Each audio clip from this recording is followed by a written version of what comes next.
Hey, does anyone else feel like the world's about to end? Because I kind of feel like the world's about to end. It's been a few days since the US presidential election was called, and I've really only felt dread, fear, and the kind of ideations that would get me demonetized for talking about. The president elect scares me for a lot of reasons, not just for myself, but for the people I love, the people of the nation, and the people of the world. In moments like these, it's really easy to give into apathy and sink into despair. What do you do when you've done everything that you can, but it still feels like you failed? What do you do when you feel powerless to make any change? How do you stop someone from harming others when they think they're doing the right thing? One of my favorite games, Wandersong, addresses these questions. And if you've never played it, there's never been a better time to. In 2014, developer Greg Labanov took a 5,000-mile bike trip across the United States, discovering all sorts of people and places. In a 2018 interview with Into the Spine, Greg said that it was a lesson in what one can accomplish with optimism and a reassurance in the goodness of humanity. He took that experience and wanted to turn it into a video game. While his initial ideas were more of a literal retelling of that adventure, the idea eventually evolved into the 2018 game Wandersong. Now, before we go any further, if you have never played Wandersong, this is going to contain some serious story spoilers, including secret endings. If you can, go out and buy it on Switch, PC, PlayStation, Xbox, whatever you've got, and come back when you finish it. It's a story worth experiencing. It's a lesson in how grand goals aren't the end-all be-all of making the world better, the importance of building community, and dealing with misguided opposition. So with that out of the way, the world of Wandersong is about to end. The first scene opens with our main character, the Bard, wandering a strange foreign landscape. They find a massive sword and attempt to wield it when a ferocious beast stands before them. While they attempt to attack, they fail and quickly lose the sword since they're a singer, not a fighter. And in a last-ditch effort, they sing at the beast. The monster isn't slain, but morphs into a rainbow-haired girl, amused by the Bard singing. She's a servant of the goddess Ea, and lets the Bard know that it's time for the world to begin anew, and that Ea is looking for a chosen one to help. The Bard, being a singer and not a fighter, isn't the one she's looking for, so a different chosen one is, well, chosen. Quick aside, the Bard is sort of like Link in The Legend of Zelda, where you can name your character, but they've got a canon name. I named my Bard Butt, but their canon name is Kiwi, so I'm gonna call them that for the rest of the video. Kiwi awakes in a panic. The vision of the world ending was just a dream, but there's audible chaos in the nearby town of Langtree. The people there have a ghost infestation. Kiwi helps the townsfolk with their ghost problem through song, and the mayor comes to them asking for help, providing them with a song to visit the spirit world to ask their overseer what the source of their ghost problem is. Overseers are sort of like local gods, and there's a handful of them sort of keeping the world in order. In the spirit world, Kiwi meets the Rainbow Girl again, who confirms that Kiwi's dream was real and that the world is in fact coming to an end. Even though Kiwi isn't the chosen one, they still have one option, the Earth Song. Each of the overseers knows a part of the Earth Song, and if Kiwi can put the whole song together, maybe they can save the world. They leave the spirit realm with a sense of optimism and a new goal: learn the Earth Song and save the world. They return to town and make a new ally, Miriam, a witch with a pessimistic streak. The two set off for Delphi in search of their first piece of the Earth Song. To get it, they need the Overseer Song to get to the spirit world and ask for the Overseer's help. Miriam makes sure that they stick to their goal, find information on the Overseer, and reminds Kiwi not to be distracted by side quests. Kiwi gets distracted by side quests, and ends up starting a band. Not only does Kiwi bring together a team of musicians, but they help Ash, an accordion player, reconnect with their mother who had recently passed away. During their performance, Ash, with a renewed love of music, plays an encore, which was a song that they'd learned from their mom, the Overseer Song. Miriam, while initially annoyed by Kiwi's musical escapades, was pleased to find out that they'd learned how to meet the Overseer. With this, Kiwi meets the Overseer, gets their piece of the song, and resolves to become a hero and save the world. So this is generally what happens on Kiwi's adventures. They look for a lead on the Overseer, they get sidetracked and end up helping the local community, learn the Overseer song in the process, and then they meet the Overseer. However, Kiwi and Miriam find out that they're not the only ones looking for the Overseers when they meet Audrey Redheart, the real chosen one. Unlike Kiwi, Audrey can actually sling a sword, and she is ready to slay. Turns out the quest for the Chosen One is to slay the world's overseers to save the world. The universe is reaching the end of its time, and the overseers and the world around them are becoming corrupted. Audrey is determined to fulfill her quest to the Chosen One and take them out. And she is steadfast in believing it's the right thing to do because she's put her faith in Aya.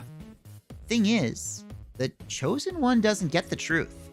She's told that she's saving the world, but really all she's doing is ending it faster. When the last overseer is slain, the world ends so a new one can begin.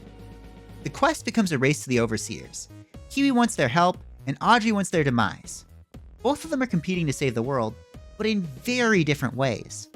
Even if Audrey's success means harming countless others, she has God on her side, so she can't be wrong. I can't imagine any parallels to this in real life.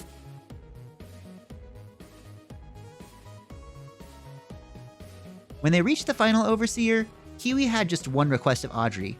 Let them try and save the world with the Earth Song.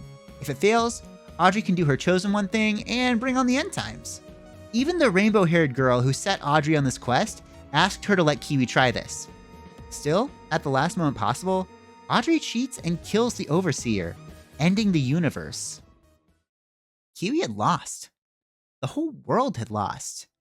All that work that they'd done on their grand quest to save the world was for nothing. Or was it?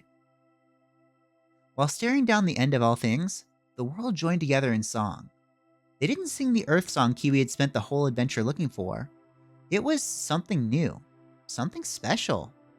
These people had all been brought together by Kiwi's adventure, not by sticking to the script and hunting down the Earth Song, but by engaging in the community, helping others, and their unity allowed the world to exist anew, even with the end right at their doorstep. If you're not a fan of happy endings, there is a secret, much darker ending. You can actually skip many, if not all of the segments where you help out the people of the towns you visit. Sure, you'll get those pieces of the Earth Song, but you won't make any friends, and you won't help those communities.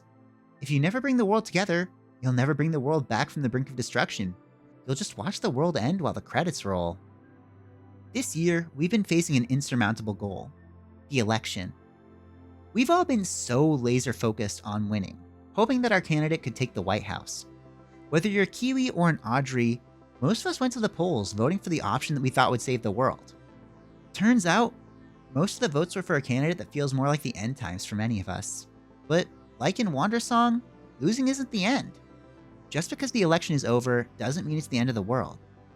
Kiwi didn't save the world by accomplishing the grand goal of completing the Earth Song and saving the world. They failed too. But because they did good in their community and brought people together, Kiwi accomplished something so much greater than their initial goal. At the beginning of the video, I said right now feels like the end of the world, and honestly, it still kind of does. But there's more to the world than just one election. Now is when we need community more than ever. Participate in local activism. Do good for your neighborhood. One of the most direct comparisons I can make is Act 4.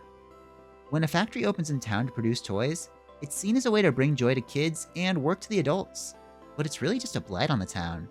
The pollution from the factory leaves the city in a forever cloudy gloom, and the mind-numbing labor takes its toll on all the factory workers. However, Kiwi leads a rebellion, inspires the worker to abandon their posts, and leads to the shutdown of the factory. With the pollution gone, the natural beauty of Chismes returns, and the people can enjoy their town once more. Not only that, but in the process, Kiwi introduced the townspeople to new friends or outlooks on life. Kiwi's work to improve their town did so much more good than their grand quest to save the world. I think Audrey can also give us some insight into the situation as well. Audrey needed a calling, and when she had the chance to be the chosen one, she went for it. Even when she learned that what she was doing could lead to the end of the world, she refused to listen and clung to what she believed in, even if she'd been misled. I really hate to compare her to the Red Hat movement, but when people are vulnerable, they'll cling to any calling they can get, especially when they feel like they've got God on their side.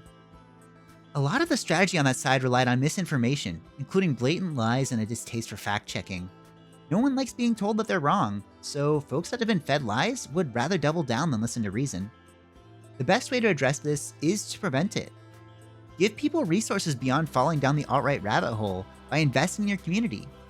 Many red voters are just disenfranchised people, upset by the loss of their future.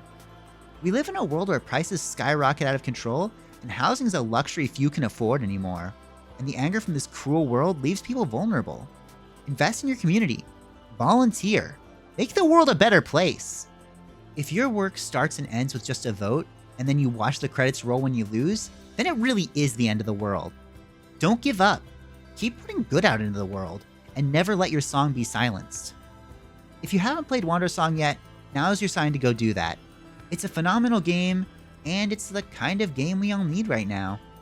If you've already played it or want more recommendations, may I also suggest Wishes Unlimited's other games?